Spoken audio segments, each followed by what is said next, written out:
So మొత్తానికి అయితే 10వ తరగతి చదివినావు అన్న, ఇంత మంచి ఆలోచన చేసినావు, డ్రోన్ స్ప్రేయర్లు తీసుకొచ్చి మంచి రాబడి అయితే తెప్పిస్తున్నావు. అట్లనే నువ్వు వేసుడు కాక నీ కింద మంచిగా పనికి కూడా పెట్టుకున్నావు, వాళ్ళందరికీ డబ్బులు ఇస్తున్నావు మంచిగానే. ఎట్లా ఇప్పుడు కొత్తగా కొంతమంది చూస్తారు, ఇప్పుడు ఈ వీడియో చూసి మేము కూడా అరే డ్రోన్ స్ప్రేయర్లతో ఇట్లా వేయాలి అని అనుకుంటారు. అట్లా వాళ్ళకి కొత్తగా చేయాలి అని అనుకునేటోళ్ళకి మీరు ఎలాంటి సజెషన్స్ ఇస్తారు? అంటే కొత్తగా తెచ్చుకునే వాళ్ళకి ఎప్పుడైనా ఒక ఒక ఒక పర్సన్ పెట్టి నేను ఆపరేట్ చేయించగలుగుతా, నేను ఎక్కడో ఉంటా, నేను ఏదో చేస్తా అంటే ఇది సక్సెస్లే కాదు.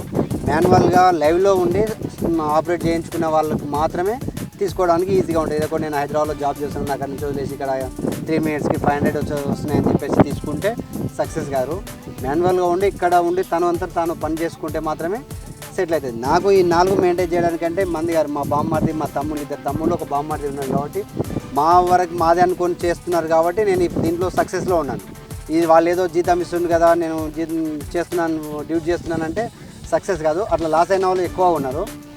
వాళ్ళు మా వాళ్ళు నాకు సహకరిస్తున్నారు, మాది అనుకొని చేస్తున్నారు కాబట్టి మేము ఈ ఫీల్డ్లో ముందుకు వెళ్ళగలుగుతున్నాం.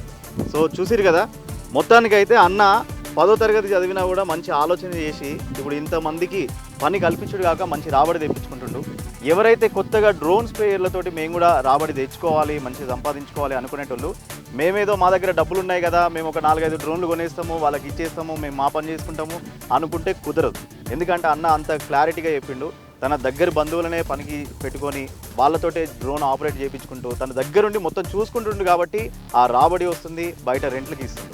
సో ఎవరైతే డ్రోన్ స్ప్రేయర్లు కొత్తగా ఈ ఫీల్డ్లోకి రావాలి అనుకుంటున్నారు, ఇవి చేయాలనుకుంటున్నారు అనుకుంటే కనుక మీరు దగ్గరుండి మీరు చూసుకునే అంత ఉంటే కనుకనే ఇలాంటివి చేయండి. డ్రోన్ స్ప్రేయర్లు తీసుకొచ్చి మీరు కొనుగోలు చేసి మీరు దగ్గరుండి చూసుకుంటా అనుకుంటే కనుక ఈ ఫీల్డ్లోకి రండి. సో ఇదండి మొత్తానికి ఈరోజు ఎపిసోడ్. మళ్ళీ నెక్స్ట్ ఎపిసోడ్లో మళ్ళీ కలుద్దాం.